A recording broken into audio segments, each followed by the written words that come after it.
Welcome students, you are watching Bio by Akib sir and myself Sayyid Akib. Today our chapter is Principles of Inheritance and Variation. अब देखिए ये जो हमारा 5th chapter है class 12 का, इसको हम देखते हैं कॉम्पिटिटिव तरीके से। तो principles of inheritance and variation में our first topic is genetics. Genetics is the branch of science. It is the branch of science that deals with heredity and variation. तो ये वो ब्रांच है साइंस की जिसमें हम हेरिडिटी और variation दोनों की स्टडी करते हैं, तो इसे कहते हैं जेनेटिक्स। अब आया हमारा फर्स्ट टॉपिक हेरिडिटी। हेरिडिटी का देखिए क्या मीनिंग होता है। द ट्रांसमिशन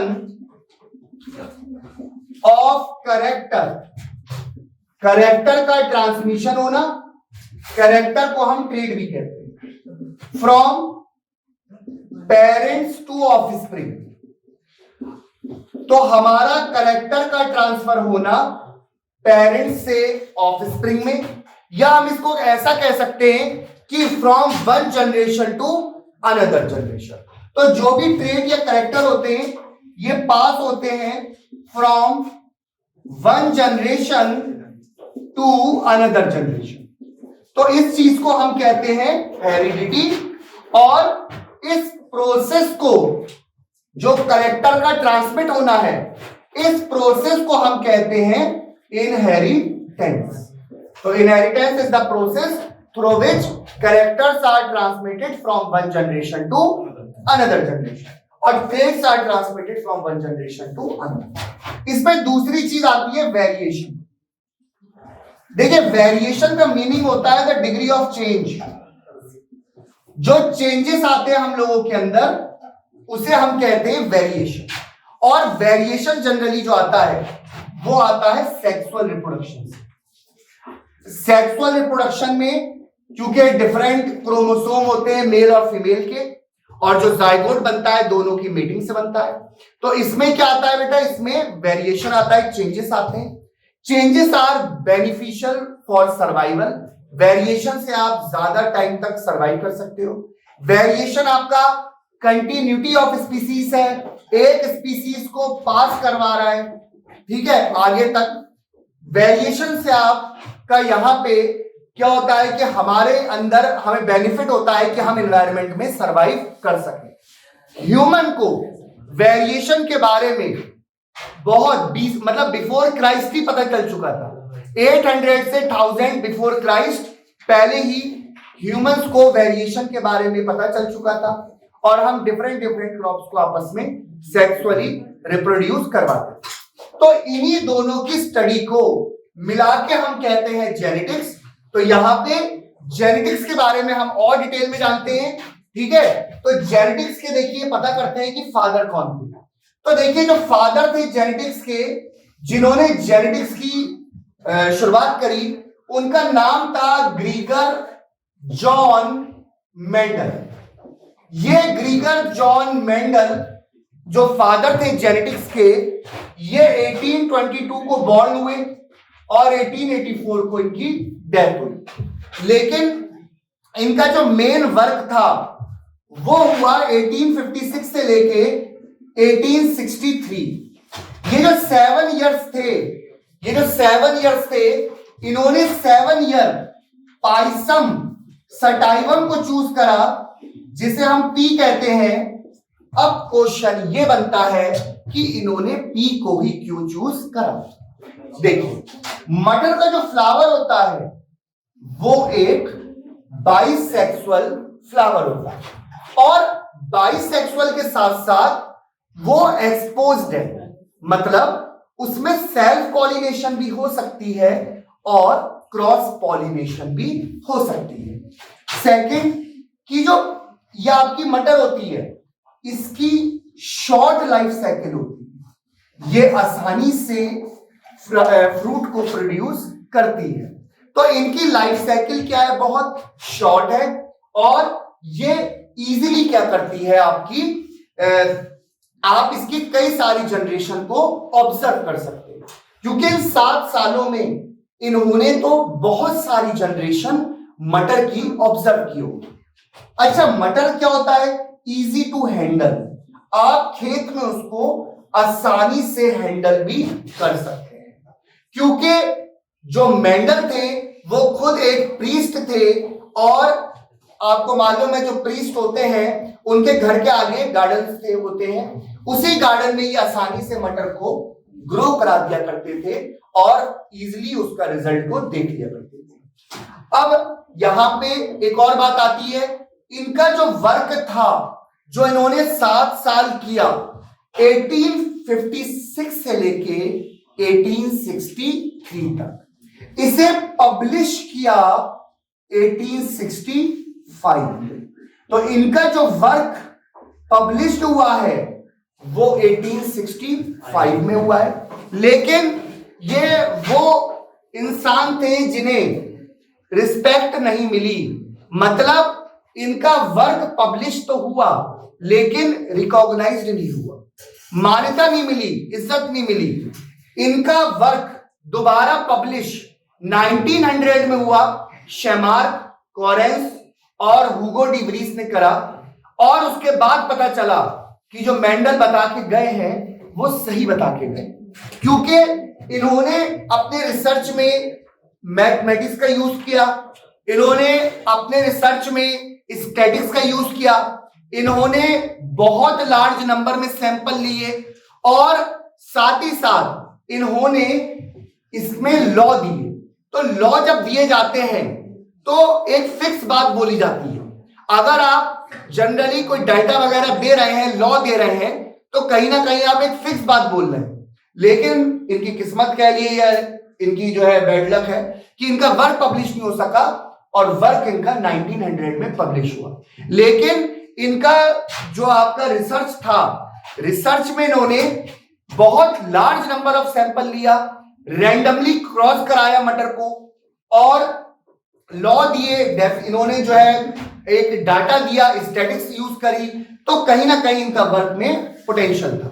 एक और बात कि जो मेंडल हैं इनके एक्सपेरिमेंट को हाइब्रिडाइजेशन एक्सपेरिमेंट कहते हैं और ये कंपटीशन में बहुत ज्यादा पूछा जाता है कि हम मेंडल तो पढ़ते हैं, उनके एक्सपेरिमेंट भी पढ़ते हैं, लेकिन एक्सपेरिमेंट के नाम नहीं पढ़ते। तो इनके जो एक्सपेरिमेंट हैं उन एक्सपेरिमेंट को हाइब्रिडाइजेशन एक्सपेरिमेंट कहा जाता है और हम इसके बाद इनके एक्सपेरिमेंट को डिटेल में देखते हैं। बेटा देखिए, मेंडल ने क्या करा, 7 कॉन्ट्रास्टिंग ट्रेट लिए। ये कितने कॉन्ट्रास्टिंग ट्रेट है? 7।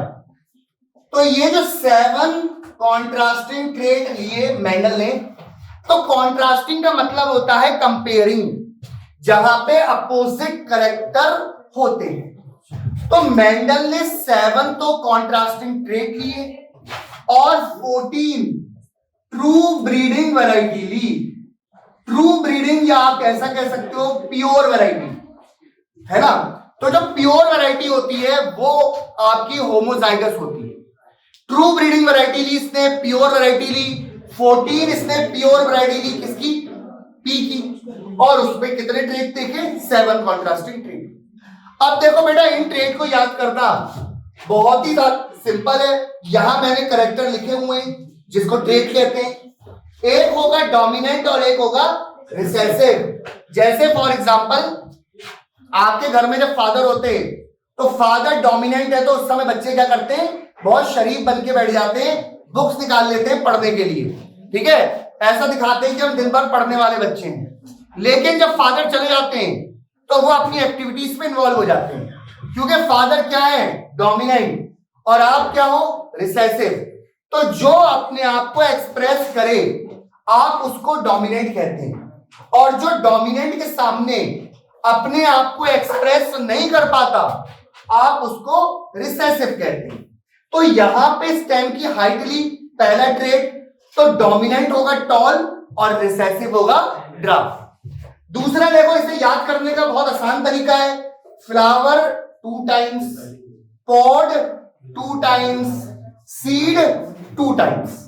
तो फ्लावर का कलर इसमें डोमिनेंट होता है वॉयलेट और रिसेसिव होता है व्हाइट। फ्लावर की पोजीशन इसमें देखो, एक एक्सियल और टर्मिनल समझना।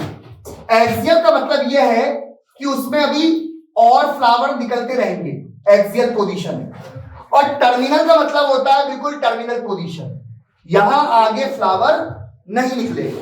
तो एक्सियल जो पोजीशन होती है फ्लावर की वो डोमिनेंट होती है क्योंकि उसमें और फ्लावर निकलते रहते हैं, जबकि टर्मिनल पोजीशन पे फ्लावर नहीं निकलते, वहां रुक जाते हैं।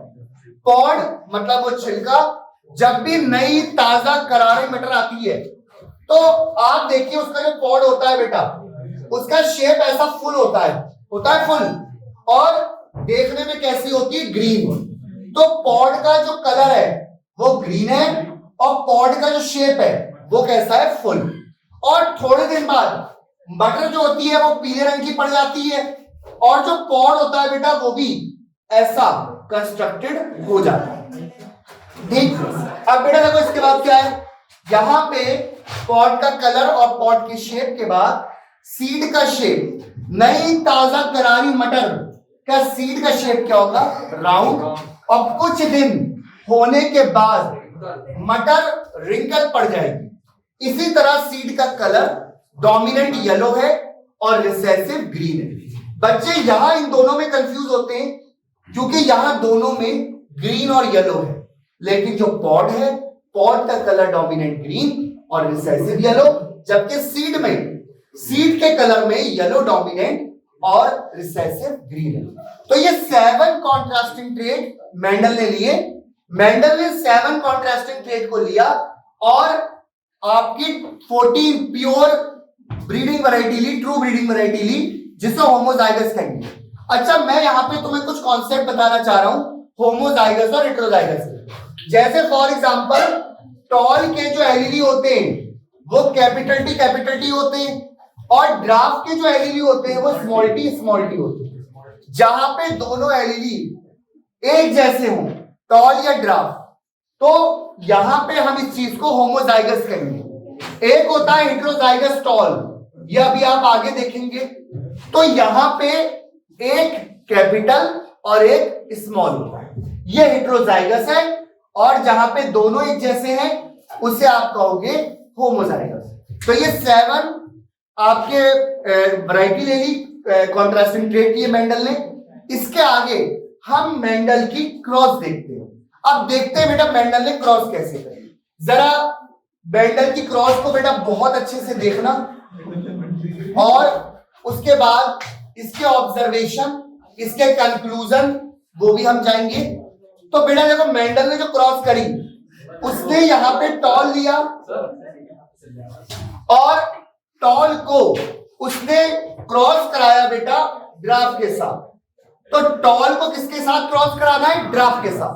ये एलईडी है, देखो बेटा हम एलईडी जानते हैं, आपको मालूम है सेल होता है, सेल के अंदर न्यूक्लियस होता है, न्यूक्लियस में क्रोमोसोम होते हैं और क्रोमोसोम हमेशा पेयर में होते हैं, उनमें जीन होता है और जीन के पेयर को हम एलईडी कहते हैं। तो बेटा जरा यहां पे देखना, एक बहुत अच्छा टॉपिक आ रहा है।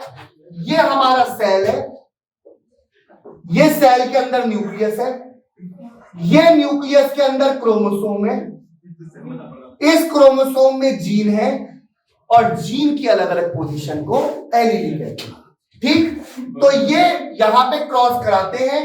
तो बेटा देखना यहां पे क्रॉस कराने पे क्या होता है, यहां पे सब कैपिटल टी स्मॉल टी आ रहा है। F1 जनरेशन को फिलल कहते हैं। F1 का मतलब फिलल। तो ये F1 जनरेशन में सारे के सारे क्या निकले, टॉल निकले। इसने F2 जनरेशन जब कराई तो बेटा देखो F2 जनरेशन कैसे कराते हैं। एक होता है सेल्फिंग, सेल्फिंग मतलब सेल्फ पॉलिनेशन। सेल्फ पॉलिनेशन का मतलब कि आपस में क्या कराया, उन्हें क्रॉस कराया। तो जब आपस में क्रॉस कराया तो यहां मैं भी आपको दिखाता हूं, 3 टॉल और एक ड्राफ्ट निकला। तो बेटा यहां पे 3 टॉल और एक ड्राफ कैसे आया ये भी हम देखेंगे। इसमें एक चीज आप समझेंगे बहुत ही इंपॉर्टेंट कि यहां पे F1 जनरेशन में जो रिजेंबल हो रहा है वो किसी एक पेरेंट को रिजेंबल आपका नहीं हो रहा है। आप देखें F1 जनरेशन में दोनों पेरेंट से डिफरेंट आ रहा है, लेकिन अगर आप F2 जनरेशन में देखें तो यहां पे या तो आप इसको यहां पे देखिए, यहां पे भी क्या है, प्रॉपरली रिजेंबल नहीं कर रहा है। लेकिन अगर आप इसको अलग तरीके से बात करें, आप फिनोटाइप और जीनोटाइप की बात करें, आप कहें फिनोटाइप का मतलब फिजिकल अपीयरेंस, तो ये सारे के सारे टॉल हैं। अगर फिनोटाइप का हम अगर पेरेंट से मैच करें तो यहां पे रिजेंबल कर रहा है, और यहां F2 जनरेशन में 3 टॉल और एक ड्राफ है, मतलब या तो टॉल आया या क्या आ रहा है, ड्राफ आ रहा है। मतलब वो रिजेंबल किसमें कर रहा है, F2 जनरेशन में भी कर रहा है, लेकिन F1 जनरेशन में रिजेंबल कम कर रहा था और F2 जनरेशन में रिजेंबल ज्यादा कर रहा है, क्योंकि यहां पे नंबर ऑफ प्रोजेनी भी क्या है, ज्यादा है, तो वो ज्यादा रिजेंबल कर रहे हैं। ये मेंडल का ऑब्जर्वेशन था। मैं बता दे रहा हूं ऑब्जर्वेशन कि F1 जनरेशन में दोनों में से एक पेरेंट को रिजेंबल कर रहा है और F2 जनरेशन में दोनों पेरेंट को रिजेंबल कर रहा है, क्योंकि 3 टॉल आए हैं और एक ड्राफ आया है। ये इसका ऑब्जर्वेशन था। ये बहुत इंपॉर्टेंट ऑब्जर्वेशन है कि यहां पे एक बार लिख भी दे रहा हूं, F1 जनरेशन में रिजेंबल कर रहा है ओनली 1 पेरेंट और F2 जनरेशन में रिजेंबल कर रहा है बोथ पेरेंट। इसके बाद देखते हैं बेटा, हम आगे देखते हैं इसमें कैसे हमें क्रॉस कराना है, कैसे हम इसका कंक्लूजन निकालेंगे। अभी आगे हम इसको देखते हैं। देखिए मेंडल का जो कंक्लूजन निकला वो आप 2 लॉ से समझ सकते हैं। मैंने आपको बताया मेंडल ने क्रॉस कराई, एक बार हम इस क्रॉस को करना सीख लेते हैं कि क्रॉस कैसे की जाती है। आपके यहां एलईडी का पेयर है कैपिटल टी स्मॉल टी।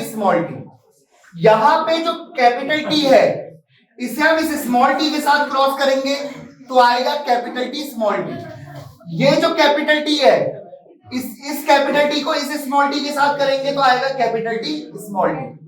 मतलब करने का तरीका क्या है बेटा, यहां पे देखो कि एक जो कैपिटल टी है उसे इन दोनों आपके स्मॉल टी के साथ क्रॉस करा, जो दूसरा कैपिटल टी था इसे भी इन दोनों स्मॉल टी के साथ क्रॉस करा।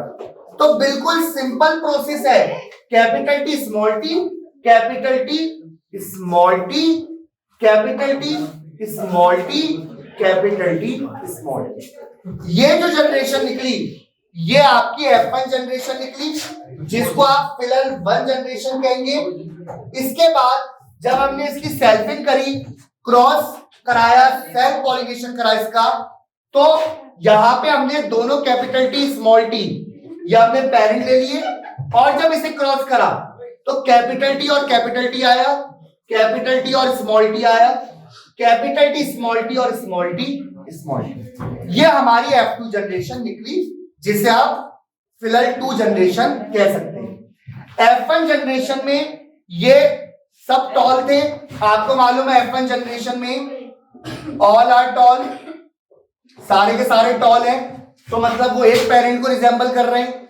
लेकिन F2 जनरेशन में इसे आप कहोगे प्योर टॉल। कौन सा टॉल? Pure tall. इन दोनों को आप कहोगे हाइब्रिड टॉल। कौन सा टॉल? Hybrid toll. और ये है प्योर ड्राफ्ट। तो इसमें हमारे पास फिनोटाइप की अगर हम बात करें, फिजिकल अपीयरेंस, तो फिनोटाइप में 3 टॉल हैं और एक ड्राफ्ट। तो फिनोटाइप हम ऐसे लिख सकते हैं 3:1, मतलब 3 are tall and 1 is draft. और अगर हम जीनोटाइप की बात करें, जेनेटिक मेकअप की, तो यहां पे जीनोटाइप में देखिए capital T ratio capital T small T ratio small T, तो रेशियो आएगा 1:2:1। ये जीनोटाइप का रेशियो है, जिसे हम जेनेटिक मेकअप कहते हैं। तो फिनोटाइप का रेशियो हर मोनोहाइब्रिड क्रॉस के लिए फिक्स होगा। ये मोनोहाइब्रिड वर्ड मैंने क्या यूज करा? मोनोहाइब्रिड मतलब जहां पे एक सिंगल ट्रेट लेके आप क्रॉस करते हैं। तो जहां पे एक ट्रेट लेके क्रॉस किया जाता है, ऐसी क्रॉस को मोनोहाइब्रिड क्रॉस कहते हैं। अब देखिए कंक्लूजन क्या निकला, ये सबसे ज्यादा इंपॉर्टेंट है। लॉ ऑफ डोमिनेंस, हालांकि आगे जाके फेल होगा, इनकम्प्लीट डोमिनेंस भी आएगा, लेकिन लॉ ऑफ डोमिनेंस में क्या होता है कि जो ट्रेट्स होते हैं, जो एनसीईआरटी में लिखा है कि are controlled by discrete unit called factor, मतलब कि मेंडल के जमाने में क्रोमोसोम डेवलप नहीं हुआ। मेंडल के जमाने में आपको जीन नहीं पता था। मेंडल फैक्टर कहता था जीन को, उसे विश्वास था कि यहां कोई ना कोई चीज है जो जनरेशन आफ्टर जनरेशन पास हो रही है। तो उस चीज को उसने क्या बोला? फैक्टर, जो बाद में जीन कहलाया। आपको मालूम है सेल होता है, सेल के अंदर न्यूक्लियस होते हैं, न्यूक्लियस में क्रोमोसोम और वो पेयर में होते हैं, उनमें जीन होता है और जीन की अलग अलग पोजीशन को एलिनी कहते हैं। यहां पे आपके जो ट्रेट्स हैं उन्हें कंट्रोल करते हैं फैक्टर, जो जनरेशन आफ्टर जनरेशन पास हो रहे हैं। मतलब ये जो कैपिटल टी स्मॉल टी है, ये जो स्मॉल टी है या ये कैपिटल टी है, ये सब फैक्टर है, ठीक, जो जनरेशन आफ्टर जनरेशन पास हो रहे हैं। और फैक्टर हमेशा पेयर में होते हैं, ये बात आपको मालूम पड़ गई। यहां पे भी देखिए ये पेयर में है और एक पेयर डोमिनेंट है और एक पेयर रिसेसिव है। तो लॉ ऑफ डोमिनेंस के अकॉर्डिंग आपका जो ट्रेट होते हैं, इन्हें जो कंट्रोल कर रही है डिस्क्रीट यूनिट, जिसे फैक्टर बोला, जो यूनिट पास हो रही है जनरेशन आफ्टर जनरेशन, ये फैक्टर हमेशा पेयर में होंगे, एक डोमिनेंट होगा और एक रिसेसिव होगा। ये लॉ ऑफ डोमिनेंस। दूसरा आया लॉ ऑफ सिग्रीगेशन। सिग्रीगेशन में क्या होता है, ये जो एलीली थे, आप अगर F1 जनरेशन में देखें तो सारे टॉल है। आप अगर इसको F2 जनरेशन में देखें तो 3 टॉल और एक ड्राफ आया। मतलब कि आपका इनमें कभी भी इंटरमिक्सिंग नहीं होगी, इनमें कभी भी ब्लेंडिंग शो नहीं होगी। ऐसा भी तो हो सकता था कि टॉल और ड्राफ मिलके इंटरमीडिएट दे, लेकिन ऐसा नहीं हुआ। F2 जनरेशन के बाद हमें जो रिकवर हुआ वो टॉल और ड्राफ ही हुआ। मतलब F2 जनरेशन के बाद ये पता चल गया कि इनमें कभी भी आपस में इंटरमिक्सिंग या ब्लेंडिंग नहीं होती। और दूसरा हमें यह पता चला at the time of gamete formation, gamete बनाते समय ये एलीली एक दूसरे से सिग्रीगेट हो रहे, एक दूसरे से अलग हो रहे, तभी इस लॉ का नाम पड़ा लॉ ऑफ सिग्रीगेशन, जिसे प्यूरिटी ऑफ गैमेट्स भी कहते हैं। यहां पे गैमेट एक दूसरे से अलग हो जा रहे हैं एट द टाइम ऑफ आपका गैमेट फॉर्मेशन, यहां पे एलीली एक दूसरे से अलग हो जा रहे हैं। ये आपके दो लॉ हो गए, लॉ ऑफ सिग्रीगेशन और लॉ ऑफ डोमिनेंस। ये दोनों लॉ मोनोहाइब्रिड क्रॉस पे एप्लीकेबल है। मोनोहाइब्रिड का मतलब मैंने ये बताया कि जहां पे एक सिंगल ट्रेट लेके हम क्रॉस कराते हैं। ठीक है, आज की वीडियो में इतना ही।